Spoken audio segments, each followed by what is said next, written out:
this play then is set against the backdrop of the age of consent debate. Because around 1998, or not long after they were in power, the new government were going to try and equalize the age of consent, because for gay men it was 21 at the time, which, compared to 16 is a huge difference.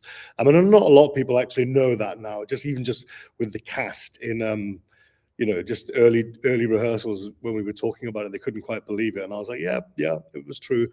But and it got passed, the law got passed at the time, but the House of Lords rejected it and turned it down, saying, that it was going to open the door for all sorts of kind of, nastiness and the old accusations, that have been thrown at LGBTQ people since the beginning of time, were thrown around, and, nasty things were said in Parliament. And it wasn't for another, I think, 4 years. I think it was like 2001 when it was eventually pushed through by the House of Commons.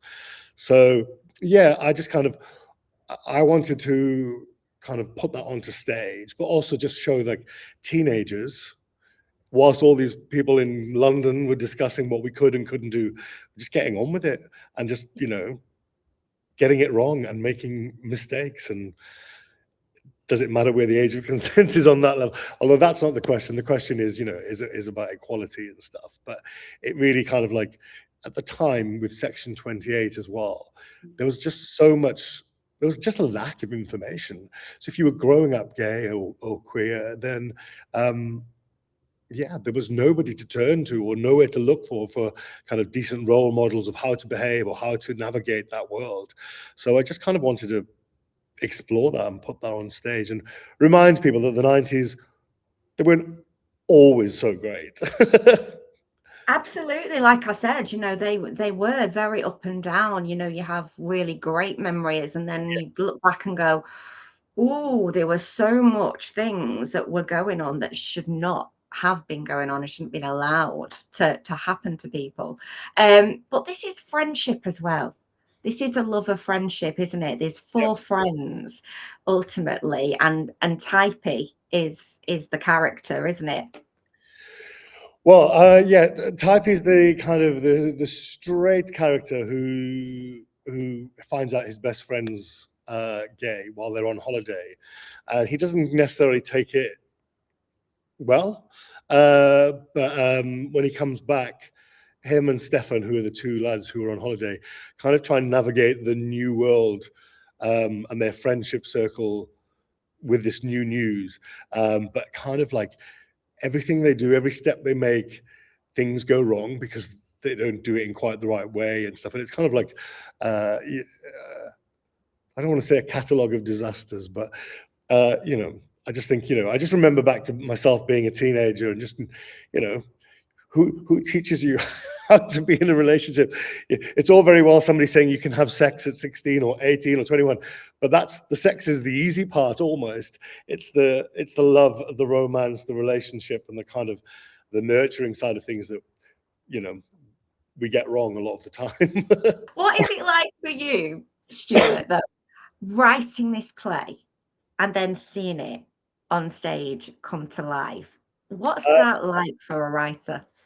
I mean, it's fantastic. It is like, I can't lie. This piece I started writing in the 90s when I was a teenager, which I know is hard to believe because I only look 25. I know it's fine. You don't need to say, but no. I started in the 90s. It's based on some poetry I wrote when I was a teenager and I was kind of coming to terms with my sexuality and kind of navigating that world in South Wales valleys in the 90s. And so it's kind of been on the back burner, and then I've kind of come to it again, probably in the early 2000s, and tweaked it and fleshed out a plot. And then it's just been sat there waiting for something to happen and for me to do something. And then I graduated drama school, and Stephen Hornby, who's a kind of LGBTQ writer here in Manchester, gave me some advice and was like, oh, darling, just put something on at the GM Fringe, you'll be fine, but make it short and just learn that way. So I did. I had a 20-minute piece, which was another play. And I kind of built on that and made it an hour long. And that was called Absolute Certainty. And that did well, and I kind of grew it and I taught it, and it took over. And this little play, Kind of Love, has been sat on my laptop going, hello, hello, what about me? I'm sat here waiting.